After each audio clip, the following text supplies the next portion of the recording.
AXA Global Service Treinamentos, curso online, áreas classificadas e atmosferas explosivas, módulo 3, equipamentos EX.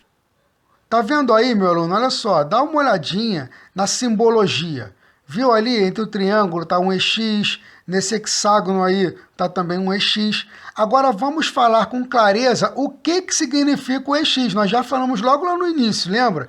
Que tudo está relacionado à explosão. Aqui então não é diferente, sendo que nós vamos abranger isso com muito mais clareza. Então vamos lá. EX indica que o equipamento possui algum tipo de proteção para a atmosfera, potencialmente o quê?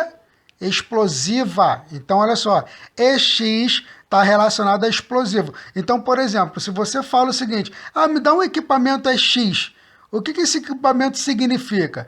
Que possui algum tipo de proteção para a atmosfera de potencial explosivo. Ou seja, se aquela atmosfera ali tem um alto risco de explosão, a ferramenta que você está comprando, que você está solicitando para que se trabalhe naquele local, ela tem um alto índice de proteção. Então, se você fala de equipamentos EX, é porque esses equipamentos eles foram estudados e fabricados pensando na segurança e saúde do trabalhador, onde eles trabalham em áreas classificadas ou atmosferas explosivas. Pergunta que eu te faço então é o seguinte: se você, como gestor, como engenheiro, como dono de uma obra, for comprar equipamentos pensando na segurança dos trabalhadores e do próprio local também, porque uma explosão vai acarretar um dano absurdo, qual o tipo de equipamento você deve solicitar? Equipamentos EX, certo? Ferramentas EX. Aí na elétrica tem lá o equipamento de segurança, enfim, que faz a manobra na elétrica, que arma. Esse equipamento também tem que ser o quê? EX. Quer ver um exemplo claro disso? Você compra um disjuntor. Vai pagar quanto no disjuntor? R$ 30, R$ 40. Agora você vai comprar, na verdade, o IDR. Quanto que você vai pagar? 3, 4 vezes mais. Entendeu? Por quê? Porque o disjuntor, a intenção dele é proteger o circuito. E o IDR é proteger a pessoa. Então, esses tipos de equipamentos, eles são fabricados pensando na explosão? Sim, mas eles estão literalmente sendo fabricados pensando primeiramente em quem? Na pessoa. Então, por isso que você vai ver lá na frente, tá? Que o valor dele é bem alto comparado a uma ferramenta normal. Tá certo? Então, vamos continuar aqui. Marcação EX. EX, IA, IC, T6. O I, o que o I ele indica? Tá? Indica o tipo de proteção que o equipamento possui. Então, por exemplo, se você fala o seguinte, caramba, o I é o quê? Então é o tipo de proteção. Quais os tipos de proteção nós temos? D, P, M, O, Q, T, I, E, N, S. Tem a tabelinha, depois a gente vai vir para a tabelinha, tá? E não tem jeito, aluno, é decoreba. Tá? Porque você falar o seguinte, não, eu aprendi. Não, não aprendeu, você decorou. É uma tabela. Tá? Então vamos lá. O A, o que o A indica? O nível de proteção proporcionado pelo equipamento. Lembra que nós falamos da zona de risco no módulo anterior, tá? As zonas de trabalho?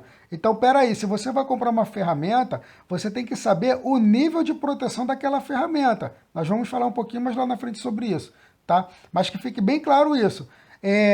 Zona de trabalho tem o grau de risco da zona. Então, a ferramenta é a mesma coisa. Se você compra, por exemplo, uma ferramenta que indica proteção, tá? Qual a proteção? D, P, M, O, enfim, não importa.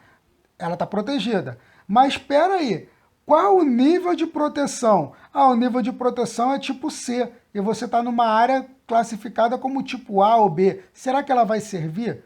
Entendeu? Essa é a diferença. Então, para áreas classificadas atmosfera explosiva, todo tipo de equipamento ele é fabricado pensando no local, tá? Não adianta você querer comprar o mais baratinho para colocar no local mais arriscado, porque não vai adiantar de nada, certo? Então, vamos continuar.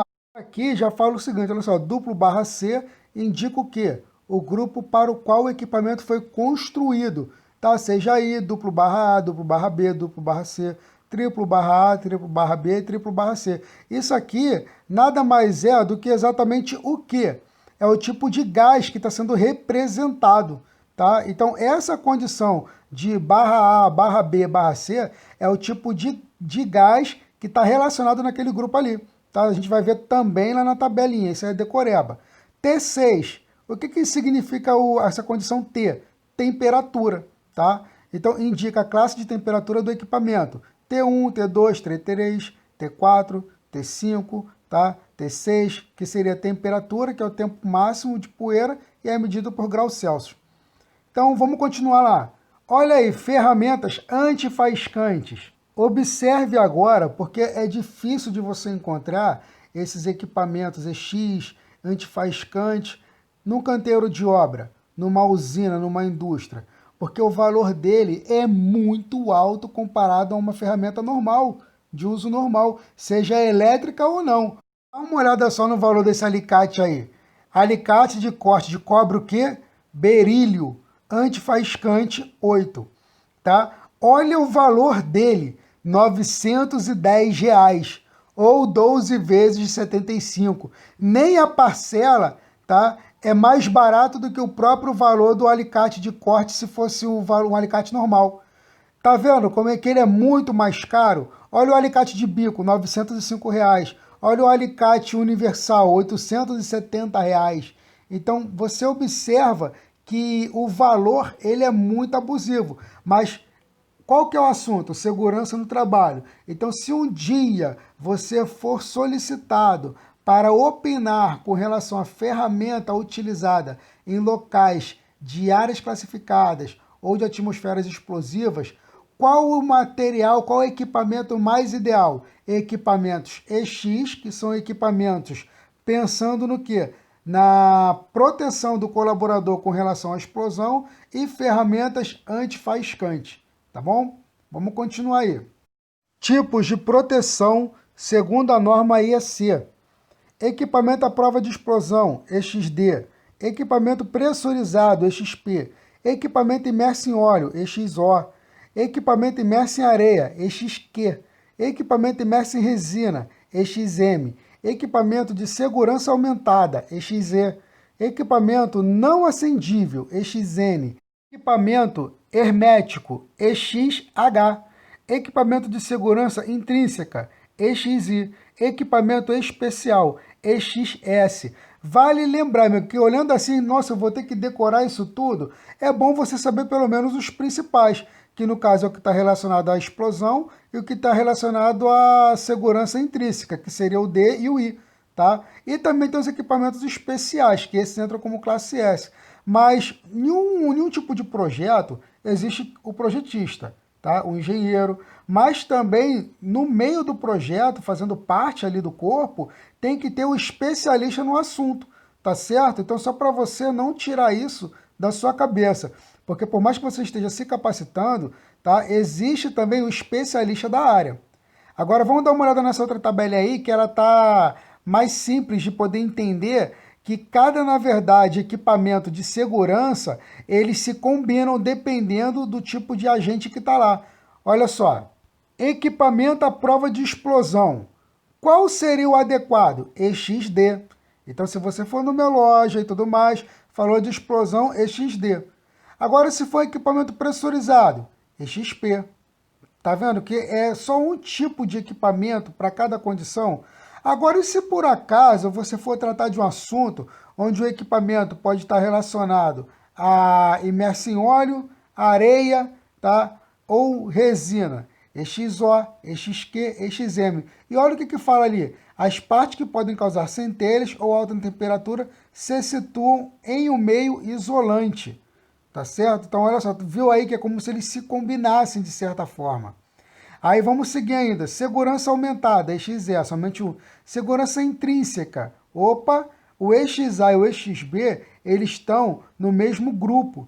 Então vamos ver o que está falando. Dispositivo ou circuito que em condições normais ou anormais de operação não possui energia suficiente para inflamar a atmosfera explosiva. Por quê? Porque é intrinsecamente seguro, certo? Então, para você ver que esses dois, tanto o EX-IA quanto o EX-IB, eles se combinam nessa condição, tá? e o equipamento especial, que é o EXS.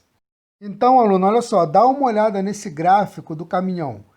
Zona 0, Zona 1 e Zona 2. Por que ele foi posto justamente no assunto que a gente está falando de equipamentos de proteção contra a explosão?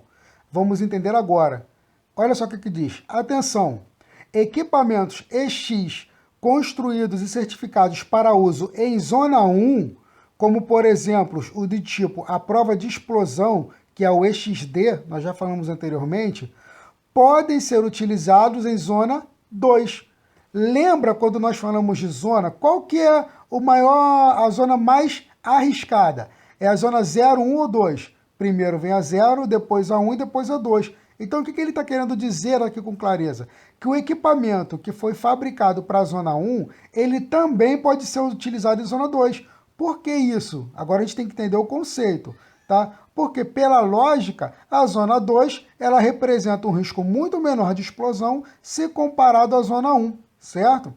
Vamos continuar. Porém, ao contrário, não é válido. Ou seja, equipamentos certificados para a zona 2, como os do tipo não acendível, EXN, não podem ser utilizados em zona 1.